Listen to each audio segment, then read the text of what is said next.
जागतिक महिला दिनाच्या निमित्तानं सर्व महिला भगिनींना खूप खूप शुभेच्छा. साहित्य संमेलनाच्या अध्यक्षा तारा भवाळकर मॅडम यांनी पंतप्रधानांच्या उपस्थितीत भाषण करताना सांगितलं, मी जी या साहित्य संमेलनाची अध्यक्ष आहे ती मी स्त्री म्हणून नाही, तर माझ्याकडं असलेल्या गुणवत्तेमुळं मी या साहित्य संमेलनाची अध्यक्ष आहे. माझा महाराष्ट्र पुरोगामी नाही तर पुरोगामी आहे म्हणून ठासून सांगणाऱ्या तारा भवाळकर मॅडम. अकोला जिल्ह्यातील ज्योतिताई देशमुख, नवऱ्यानं आत्महत्या केली आहे, पुढच्या 2 वर्षानं दिरानं आत्महत्या केली आहे, पुढच्या 4 वर्षानं सासऱ्यानं आत्महत्या केली आहे.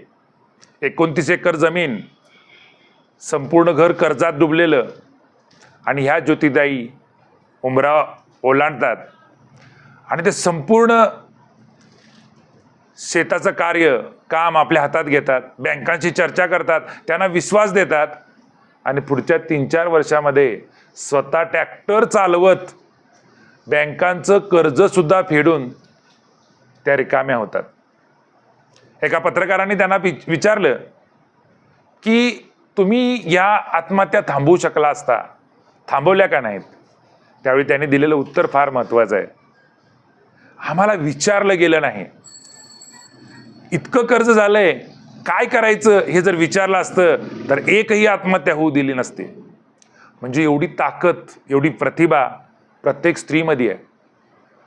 आमच्या राष्ट्रपती द्रौपदीताई मुर्मू यांचं जीवनपट पाहिलं तर तेही संघर्षाचं जीवन आहे. अलीकडच्या 10-15 वर्षातलं जर त्यांचं जीवन बघितलं तर 2009ला त्यांचा मुलगा मृत्युमुखी पडलाय, दुसरा मुलगाही 2013ला गेलाय, त्यानंतर पती गेलेत, पण तरीही आमच्या आदरणीय राष्ट्रपती थांबल्या नाहीत. प्रचंड संकट, प्रचंड दुःख आहे, पण थांबल्या नाहीत. आपल्याला माहीत असणारं उदाहरण म्हणजे सुरजित कौरचं. बासी मर्ढेकर यांच्या पत्नी बासींनी मृत्यूसमयी, कारण त्यांना कॅन्सर झाला होता, की त्यांनी एकच वचन मागितलं की माझ्या मुलाला तू IAS बनवायचं. आणि पुढच्या 20-22 वर्षाची लढाई बासी निघून गेले, पण सुरजितनी पुढच्या 20-22 वर्षामध्ये इतकं अपार कष्ट घेतलं की राघव मर्ढेकर IAS झाले. ही जी प्रतिभा आहे, ही प्रतिभा प्रत्येक स्त्रीमध्ये आहे. म्हणजे अगदीच 9वारी साडीतली लता करे आपल्याला माहिती आहे आणि संपूर्ण महाराष्ट्राला माहिती आहे की एका आपल्या नवऱ्यासाठी, आपला नवरा जगावा म्हणून धावतीये, मॅरेथॉन पळतीये. कधीही ती मॅरेथॉन पळलेली नाही आहे, पण तिला एकच ध्येय आहे, पहिलं बक्षीस मिळवायचं आहे आणि माझ्या पतीला बरं करायचं आहे. अशा कितीतरी महिला, कितीतरी स्त्रिया आपल्या समोर आहेत. स्मृतीसारखी एक क्रिकेटपट्टू जीवनाचा चढ उतार पाहती आहे, सुख दुःखा सोसती आहे, आणि तरीही स्मृती उभा राहती आहे. संकट आल्यानंतर माझ्या भगिनी कधीही घाबरत नाहीत, उलट त्या संकटातून त्या मात करतात. आणि म्हणूनच पुढच्या काळामध्ये आम्हाला अजून बलशाली व्हायचं असेल, जे स्वप्न APJ अब्दुल कलामांनी पाहिलं, जे स्वप्न आदरणीय साने गुरुजींनी बलसागर भारत हो, विश्वात शोभुनी राहो स्वप्न पाहिलं, ते स्वप्न जर सत्यात उतरायचं असेल तर या महिलांच्या जवळ प्रचंड ताकद आहे, प्रचंड क्षमता आहे, प्रचंड सुप्त गुण आहेत.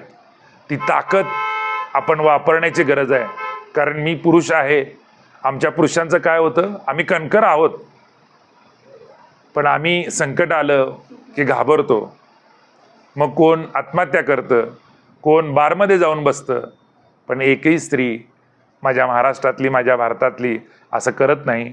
उलट अशा असंख्य स्त्रिया आहेत की ज्यांनी संकटातून मात केली आहे.